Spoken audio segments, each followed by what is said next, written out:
ಎಲ್ಲರಿಗೂ ನಮಸ್ಕಾರ. ಅಮ್ಮನ ಕೈ ರುಚಿಗೆ ಸ್ವಾಗತ. ಇವತ್ತು ವಾಂಗಿಬಾತ್ ರೆಸಿಪಿ ಮಾಡ್ತಾ ಇರೋದು. ಅದು ಹೇಗೆ ಮಾಡೋದು ಅಂತ ನೋಡೋಣ. ಅದಕ್ಕೂ ಮೊದಲು ನಮ್ಮ ಚಾನಲ್ಗೆ ಸಬ್ಸ್ಕ್ರೈಬ್ ಮಾಡಿಲ್ಲ ಅಂದರೆ ಸಬ್ಸ್ಕ್ರೈಬ್ ಮಾಡಿ, ಮತ್ತು ಬೆಲ್ ಐಕನ್ ಒತ್ತಿ ಆಲ್ ಅನ್ನೋದನ್ನು ಸೆಲೆಕ್ಟ್ ಮಾಡಿ. ನಿಮಗೆ ಮೊದಲೇ ನೋಟಿಫಿಕೇಷನ್ ಬರುತ್ತೆ. ಈಗ ಒಂದು ಸ್ಟವ್ ಮೇಲೆ ಒಂದು ಕಡಾಯಿ ಇಟ್ಕೊಂಡು ಒಂದು ಸಣ್ಣದಾಗಿ ಹೆಚ್ಚಿರೋಂಥ ಈರುಳ್ಳಿ, ಒಂದು ಗೆಡ್ಡೆ ಬೆಳ್ಳುಳ್ಳಿ, ಮತ್ತು 1 ಇಂಚಷ್ಟು ಶುಂಠಿ, ನಂತರ 1 ಚಮಚ ಕೊತ್ತಂಬರಿ ಕಾಳು, ಒಂದು ಅರ್ಧ ಚಮಚ ಸೋಂಪು, ಮತ್ತು 4 ಏಲಕ್ಕಿ, 4 ಲವಂಗ, 1 ಇಂಚು ಚಕ್ಕೆ, ಮತ್ತು ಚಕ್ರ ಮಗ್ಗು ಒಂದು 3 ದಳ, ನಂತರ ಒಂದು 10ರಿಂದ 12 ಒಣಮೆಣಸಿನ್ಕಾಯಿ, ಸ್ವಲ್ಪ ಎಣ್ಣೆ ಹಾಕಿ ಫ್ರೈ ಮಾಡ್ಕೋಬೇಕು.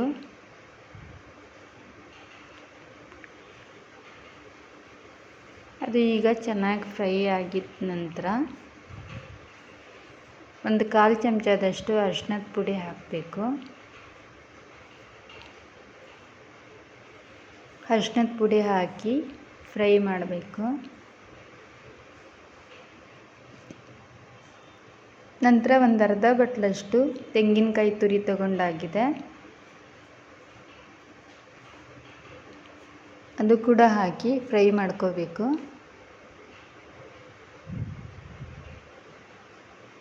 ಅದು ಫ್ರೈ ಮಾಡಿಕೊಂಡು ನಂತರ ಒಂದು ಅರ್ಧ ಚಮಚದಷ್ಟು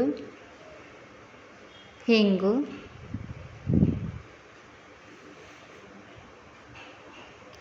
ಹಾಕಿ ಮಿಕ್ಸ್ ಮಾಡಬೇಕು.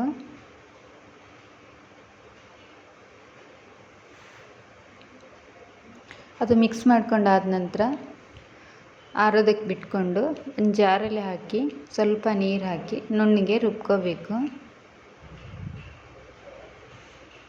ಅದು ರುಬ್ಕೊಂಡಾಗಿದೆ ಈಗ. ನಂತರ ಒಂದು ಕುಕ್ಕರ್ ಇಟ್ಕೊಂಡ್ಬಿಟ್ಟು ಅದರಲ್ಲಿ 3 ಸೌಟಷ್ಟು ಎಣ್ಣೆ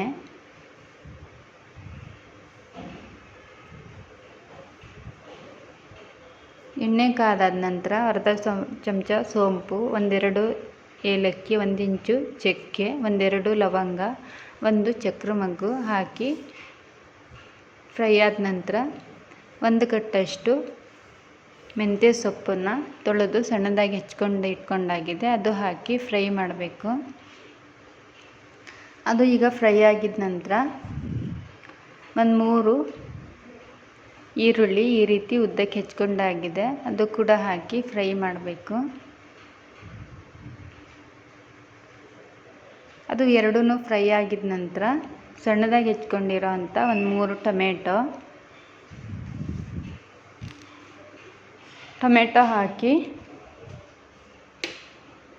ಫ್ರೈ ಮಾಡ್ಕೋಬೇಕು.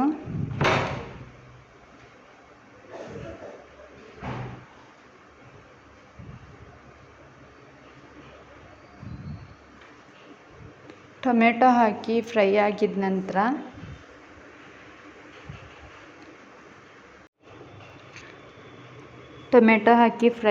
ನಂತರ ಹೆಚ್ಕೊಂಡಿರೋ ಅಂಥ ವಾಂಗಿಬಾತ್ ಬದನೆಕಾಯಿ ಹಾಕಿ ಫ್ರೈ ಮಾಡಬೇಕು.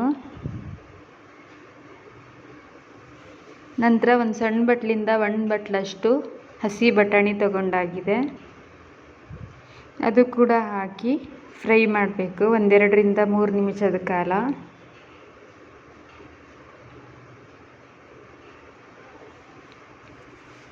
ಇದು 2ರಿಂದ 3 ನಿಮಿಷದ ಕಾಲ ಫ್ರೈ ಆದ ನಂತರ ರುಬ್ಬಿರೋ ಅಂಥ ಮಸಾಲೆ, ಇದು ಟೇಸ್ಟ್ ಅಂತೂ ತುಂಬಾ ಚೆನ್ನಾಗಿರುತ್ತೆ.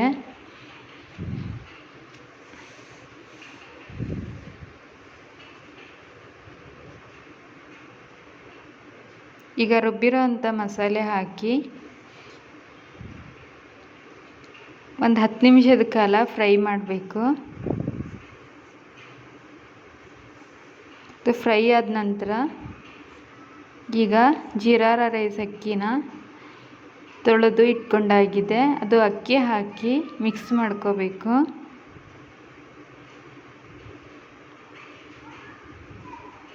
ಮಿಕ್ಸ್ ಮಾಡ್ಕೊಂಡಾದ ನಂತರ ಈಗ 4 ಲೋಟದಷ್ಟು ಅಕ್ಕಿ ತಗೊಂಡಾಗಿದೆ. ಅದಕ್ಕೆ 8 ಲೋಟದಷ್ಟು ನೀರು ಹಾಕಬೇಕು.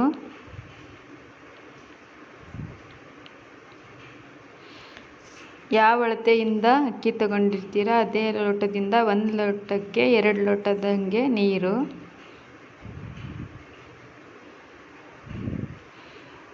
ಈಗ ನೀರು ಹಾಕಿ ರುಚಿಗೆ ತಕ್ಕಷ್ಟು ಉಪ್ಪು ಮತ್ತು 1 ಚಮಚದಷ್ಟು ಸಕ್ಕರೆ,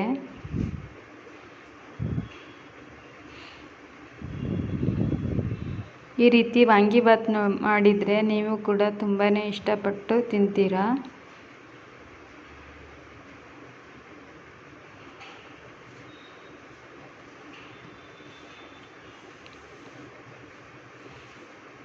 ಈಗ ಉಪ್ಪು ಸಕ್ಕರೆ ಹಾಕಾದ ನಂತರ ಮಿಕ್ಸ್ ಮಾಡ್ಕೋಬೇಕು.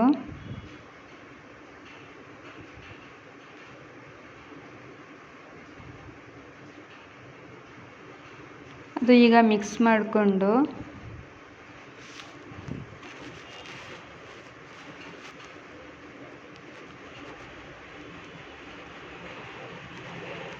ಕುಕ್ಕರ್ ಮುಚ್ಚಳ ಮುಚ್ಚಿ 1-2 ವಿಜಿಲ್ ಕೂಗಿಸ್ಬೇಕು.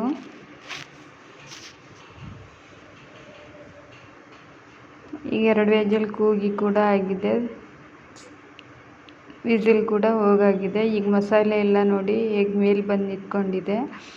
ಅದು ನಿಧಾನಕ್ಕಾಗಿ ಮಿಕ್ಸ್ ಮಾಡ್ಕೋಬೇಕು ಎಲ್ಲನೂ. ಈಗ ವಾಂಗಿಬಾತ್ ರೆಸಿಪಿ ರೆಡಿಯಾಗಿದೆ. ಇದು ಮಾಡಿ ನೋಡಿ, ನಿಮಗೂ ತುಂಬಾ ಇಷ್ಟ ಆಗುತ್ತೆ. ಮತ್ತು ವಿಡಿಯೋ ನೋಡಿ ಲೈಕ್ ಮಾಡಿ. ಇದೇ ರೀತಿ ನೀವು ಕೂಡ ಮಾಡಿ ನೋಡಿ.